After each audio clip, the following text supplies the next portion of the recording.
Spain had 41 years. Britain had 31. The American clock started in 2024. In September of that year, a single line in a Treasury report crossed another line. For the first time in modern history, the United States spent more money paying interest on its debt than on its entire military. $882 billion to creditors. $874 billion to defense. Spain crossed this threshold in 1557. 41 years later, the empire was finished. Britain crossed it in the 1920s. By 1956, they were begging America for permission to defend Suez. France crossed it in 1788. 18 months later, the king was on trial for his life. 3 empires. 3 centuries. The exact same financial signature before collapse. And now, the pattern has returned. This is forensic accounting. By the end, you'll understand the mechanism that terminated these empires, why the math is identical today, and what happens next. The pattern has a name, Ferguson's Law. The point of no return. Here's how it works. Defense spending is energy, the investment that keeps rivals at bay. Debt service is pure loss, paying for yesterday's wars, generating nothing, securing nothing.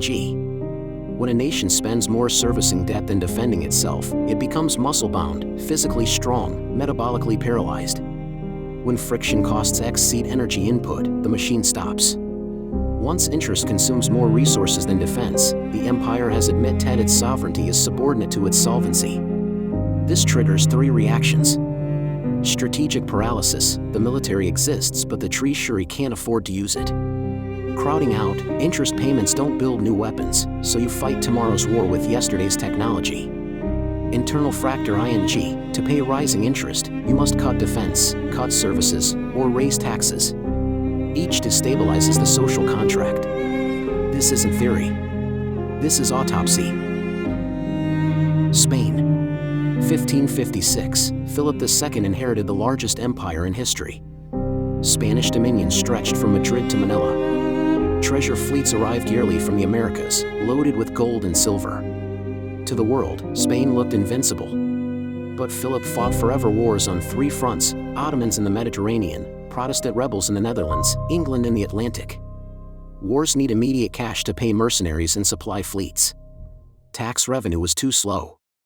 So Philip borrowed. Short-term loans at 15 to 20% interest, payday loans for an empire.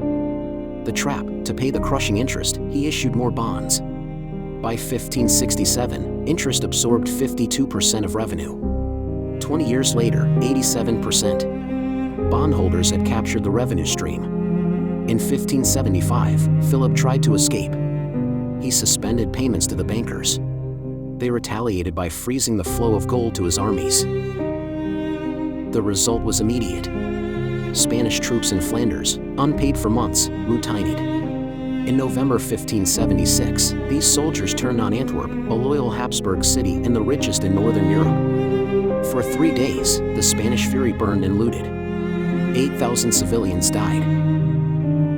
The money that should have paid the troops went to bondholders. So the troops took their pay from the empire itself. Spain still had armies but had lost the ability to control them. 41 years after crossing the limit, Spain was finished. The Armada defeat in 1588, loss of the Netherlands, bankruptcy of 1596. The empire on which the sun never set had been killed by the ledger. France. 1788, if Spain shows the military consequences, France shows the political ones. By 1788, France's numbers looked like this: total revenue, 500 million livres. Debt service, 300 million. Military spending, 160 million. France was spending nearly double on interest compared to defense. Debt service consumed 60% of all revenue. The state existed to pay bondhold heirs. Louis XVI faced an impossible choice: default and trigger financial collapse. Cut spending, but the military was already underfunded. Or raise taxes on the wealthy, which required their consent. So he summoned the Estates General in 1789 to approve new taxes. He needed a bailout. He got a revolution. The debate over who would pay spiraled into a debate over who ruled France. Within months, the king was a prisoner. within 2 years, executed. The crossover doesn't just limit military options, it destroys sovereignty. Once interest dominates the budget, the state cannot tax or spend without the consent of creditors or taxpayers. Britain. 1956. By the 1920s, British interest payments exceeded defense spending. This forced massive military cuts, leaving Britain unprepared for Nazi Germany. But the definitive moment came at Suez. Egypt nationalized the Suez Canal, the empire's lifeline. Britain launched a military operation and rapidly seized it back. Military success. But Britain's debt was over 200% of GDP. It relied on American loans to maintain the pound's value. When markets panicked and sold pounds, Britain needed an emergency IMF loan. The United States, opposing the invasion, blocked it. Then Eisenhower threatened to sell U.S. holdings of British bonds, which would collapse the pound. Prime Minister Eden had a choice: military victory in Egypt or financial survival at home. He capitulated. Suez is the proof. You can have ships, guns, and soldiers. But if you depend on foreign credit to service debt, your military is useless. Sovereignty ends where solvency ends.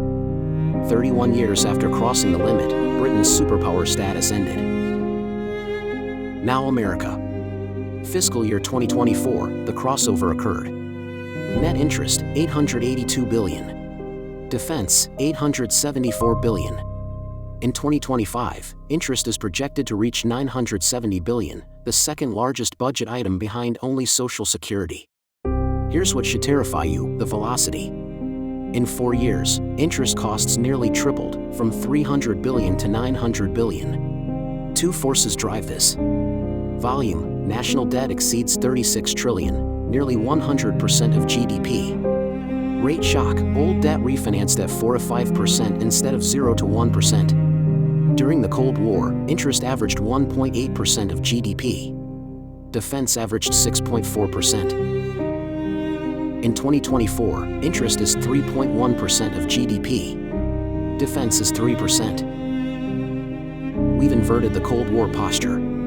We spend half as much on defense, nearly double on debt service. America now pays more for having borrowed yesterday than for securing tomorrow. Most Americans don't know this happened. The data came out in Treasury statements few read. No announcement. No press conference. Just a line crossing another line.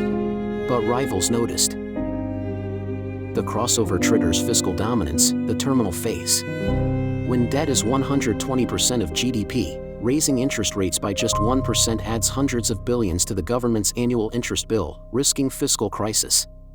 So the Federal Reserve must keep rates lower than they should be, or print money to buy bonds the market won't buy. The Fed's independence, what gives the dollar credibility, erodes. And with it, the ability to borrow cheaply and project power globally. There's a second mechanism: financial repression. The state forces institutions to hold government debt yielding less than inflation. If inflation is 4% and bonds pay 3%, bondholders lose 1% yearly. A hidden tax that impoverishes citizens while liquidating debt. What does this mean for you? Your retirement account's forced to buy bonds that lose to inflation. Your tax is rising while services shrink. The slow impoverishment of savers to pay for yesterday's debts. The crossover sends a signal to adversaries that hegemon is fiscally constrained. China, Russia, Iran see the pattern. They know America cannot afford prolonged conflict because it cannot afford the interest on war bonds. This creates a Suez scenario. A large holder of U.S. debt could trigger a liquidity crisis during a standoff over Taiwan. The military might be ready. The Treasury might force capitulation. 3 scenarios exist. The British path: manage decline. America retrenches globally, cuts defense to service debt. The world becomes multipolar and unstable.